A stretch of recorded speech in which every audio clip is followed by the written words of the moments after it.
Elliot's legacy came to be when my dad passed in 2006, very quickly from small cell lung cancer. It was a shock for the family, and we spent a year or so trying to grapple, how do we honor his memory? My father was a man of many actions. He wasn't quiet by any means. He spoke his mind and he told you what he thought. If anyone would describe my dad, I think they'd start with a smile, which he always had, full of life, energy, and just magnanimous, outgoing attitude. Someone that just had a beautiful and positive outlook on life. I think my dad valued most in life family, his children, his grandchildren, his nephews. I continue to hear stories from close family and even close friends of how he impacted their life, and I think for him it was all about people and relationships. He valued sincerity, integrity, and didn't matter where you came from, what your background was, it was about what you were. And he just wanted to bond with those people, and he built a relationship with everybody. I miss most about my dad, really more than anything else, I would say, just the way he looks at things. I just miss his smile, his laughter, and always an outgoing personality.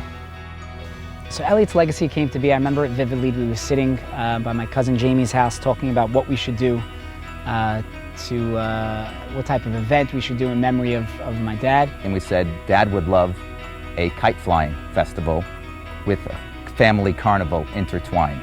For the last 13 years, from 4 to 7 on a Sunday in the summer, where we have over 1,000 people come and decorate kites, fly them up in memory of loved ones. It's really important for us that it had that element, especially since Dad was an avid kite flyer. I think my father would have loved it. I think he would have been in all his glory, on those days, and we very much feel him there, every year when we have the event.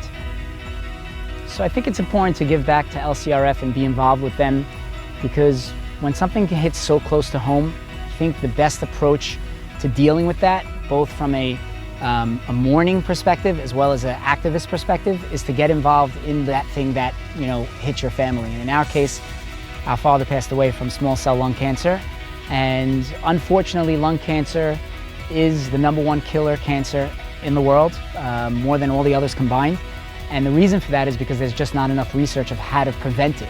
I found that in helping to repair the world and to show others that a small event can become something huge that can possibly cure lung cancer, anything's possible.